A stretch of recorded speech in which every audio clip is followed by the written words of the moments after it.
What's up, everybody? So, here's one I've been thinking about for a while and liked a lot, so I decided to pull the trigger on it. So, by the way, hit like and subscribe. Make some comments. Even if you're telling me I'm an idiot, whatever, I'm fine. I'm used to it. So, what do we have? We are looking at my first watch from Orient. I've heard that these guys are one of the best bangs in the buck, for the buck, from the likes of Tony Baldessari or Teddy Baldessario and Kevin O'Leary and, some other folks, good watch sites, saying that, it's really good value for money. They make a really nice watch. It's owned by the same parent company that Seiko, Epson, remember Epson, the printers and stuff? Well, Seiko, Epson, either Seiko owns Epson or Epson owns Seiko. They also own there. So there's some common ownership, similar designs. They do have their own movements and their own ways of doing things, but they appear to be like a really good watch. So this one is the Orient. The model number is the RA-AA0915R19B. That is a mouthful. What it is a 44 mil dive watch, 200 meter water resistance, automatic movement with a red dial, and we'll go through some other specs and stuff. It's basically, I believe the model is the Kanno, K-A-N-N-O, or other people are calling it the Big Mako. So there's the new Mako 3, I think is the newest iteration. I think that's offered in a 41 or something. This is the 44, I believe. Yeah, 44. So this is the larger one. And that's what I want. I love the Seiko. I wear this a lot. It's just, at 41 mils, it's just a little bit small. I tend to favor kind of the bigger watches, 43, 44s. I'll go down to a 41 if it's a really nice watch. But I tend to really like the larger ones, the 43s and the 44s. So these are the ones I'm going to be comparing it to. So let's just get those out. But let's go ahead and unbox it. It's a really interesting box. Some kind of heavy cardboard with some kind of laminate on top. And then it's riveted together. Some faux stitching for this little metallic plate. I don't know. Looks kind of nice. Pretty cool inside.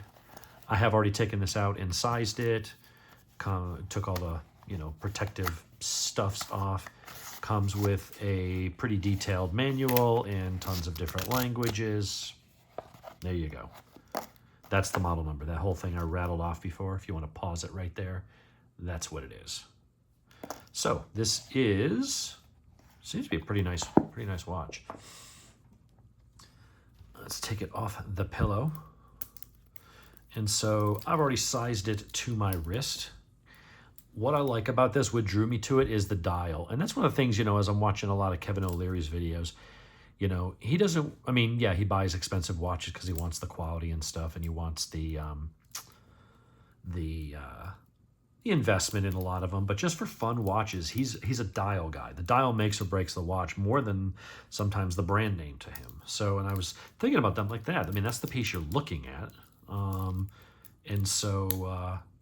I was like, you know what? I'm going to go ahead and look at one of these. So kept looking at it online, looked at some videos and stuff, and decided, you know what? This seems like a really nice watch.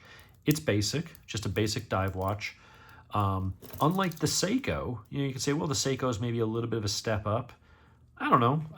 There's some aspects of the Seiko that look a little nicer. We'll go through the bezel clicking and how it all lines up and stuff like that. But this is only 100 meter water resistance. It's a little bit smaller, and it has the wrong date on it. I need to go ahead and fast forward that. Let's see.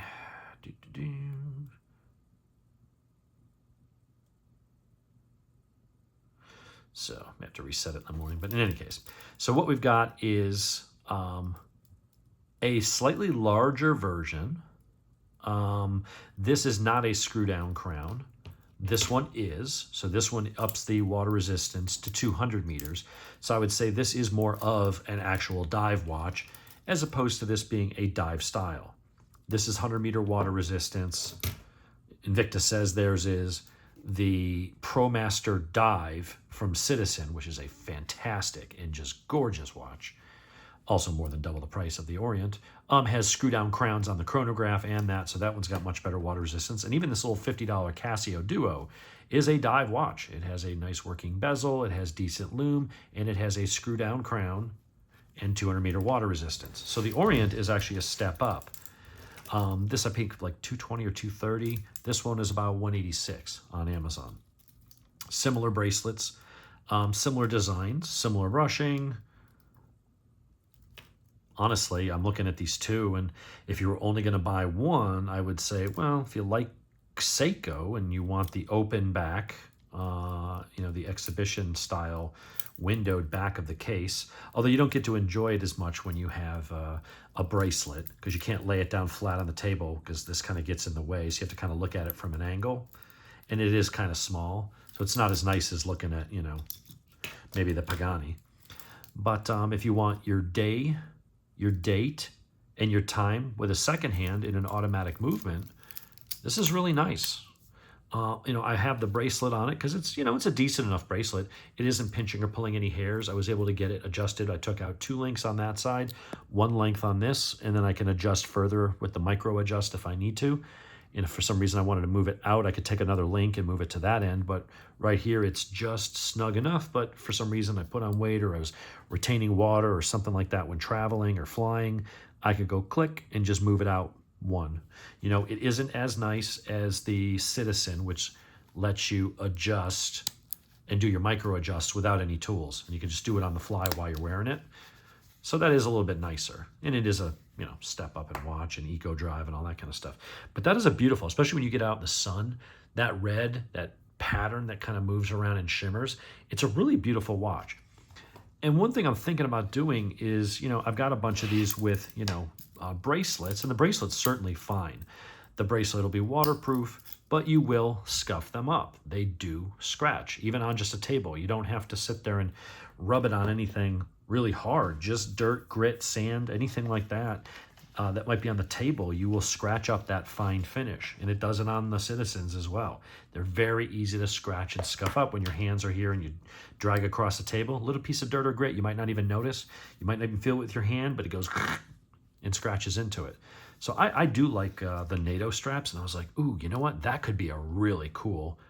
You've got a red, but only subtle, and then you've got green and black. Like, it might be a little Christmassy, but I don't know. I'm looking at that going, that could be a really cool looking watch, because I do like on some of my watches, like, let's see, my Pagani homage to the Omega Seamaster. I think that looks fantastic. It's just silver and black with the olive drab NATO strap. And then my Bulova Lunar Pilot looks fantastic with an Archer brand NATO strap in the silver and black. They call it the Bond, James Bond. I think that looks absolutely amazing. So I'm a big fan of the comfort, and if I could just take them off and wash them, they don't really scratch up. And so I'm thinking about, being that I have other dive watches. I've got my Invicta version of the Submariner. This is only a 39 or 40 mil, so a little bit small, but I do wear it from time to time. Then I got the big kind of heavy, more pro dive watch for their line is what they call it.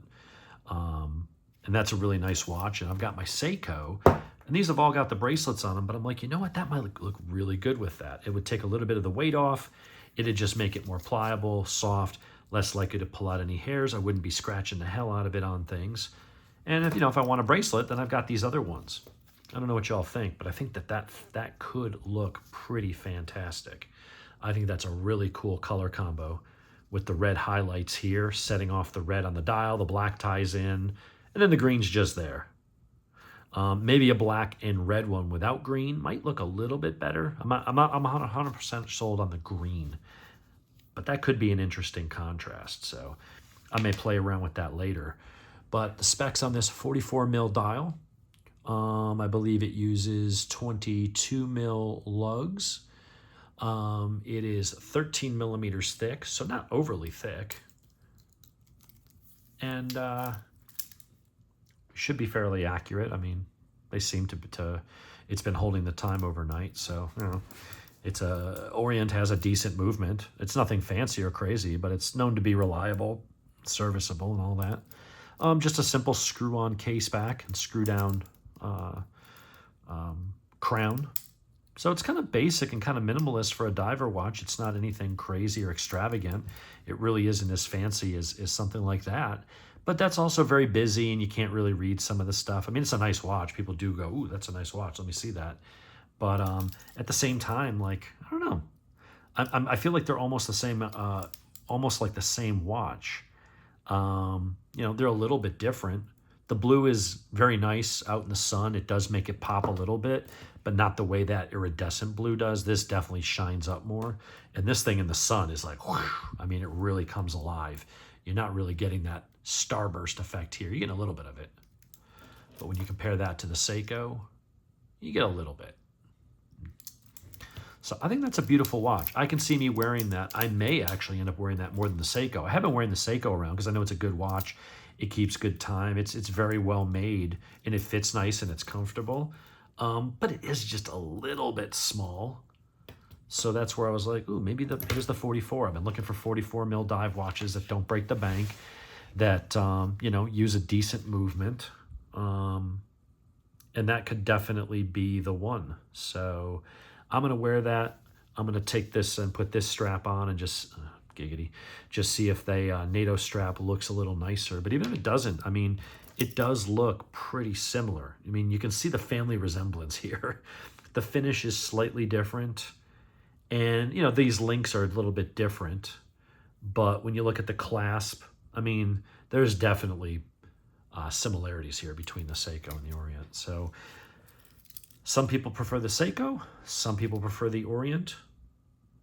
I'm kind of torn. There's certain things about this I like a little bit better, but I really like that red dial. That's what sets that off. This is nice. It's blue. In the sun, it looks more blue, but in the darker light, you almost are like, it's such dark navy. You almost think like, oh, maybe that's black or something. It's only when you get it next to one that is a black watch with a black dial that you go, oh, okay, now it's got a blue tinge to it. I like the way the red pops. It would be nice if that blue was a bit more of that kind of shiny blue. But yeah, nice watch, very inexpensive. Definitely like it a lot. It's very comfortable. It was easy to adjust with the little pin pusher. That tool is awesome. It takes no effort to adjust these things. This one, I broke like 9 pins because the pins were so tight. Really hard to push those things out. I went through all my pins. It was finally the last pin I had, because they're replaceable in case you do break it. I was able to push the pins out and get that sized for my wrist. But these ones, man, these are easy. I was able to get them dialed in just a minute or two. So very nice watch, very pretty. Undecided about the strap versus the bracelet. I feel like maybe I should have some dive watches. You know, I've got dive watches here with the rubber strap. I've got my Pagani homage to the is that an Aqua Racer from Tog that's got the open, you know, in the back so you can at least see the movement and stuff. And that's a nice aftermarket strap. I don't know if that's Barton or what it was, but it is a good strap. It's rubberized, but kind of almost like a cloth sail and the threading, and it's very nice. I'm wondering if I should get something like that for this, something that's got some red in it, or use that. If you got any strong feelings either way, let me know, but I think that would look beautiful. But there you go, Orient. Nice and cheap, seems reliable. It's a well-regarded brand. Even watch snobs go, you know, Seiko and Orient make a good value watch. Anybody with a Rolex or a Tudor is probably going to turn their nose up at you, but you know, whatever. Some of us don't want to spend $10,000, $15,000, $30,000 on a watch. Rather spend that on a new Ducati or a car or something. But there you have it. Very comfortable, looks good on my wrist. Size comparison, I mean, it's the same size as, actually this might be a 45. The Casio Duo, side by side with the Citizen ProMaster Dive Chronograph, side by side with a 40 mil Submariner homage, side by side with the Pagani version of the Tog Aqua Racer. And you got the Seiko 5 Sport. I think it's the RPD or something like that, 51. Very nice. I like it a lot.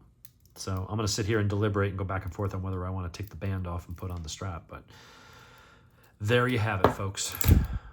I don't know if I'm going to have any more for a while. There's no other real watches I want, and other than like maybe a Longines or a Tog or something, and that's gonna have to wait a little bit. I got some other things to do. I can't spend that kind of money. But the Longines I want is really nice. It's 43 mil, very classy. I think that'll be a great watch as well. But the star of this show is the red dialed Orient Kanno, Kanno. Get them on Amazon. I'll throw a link in the description.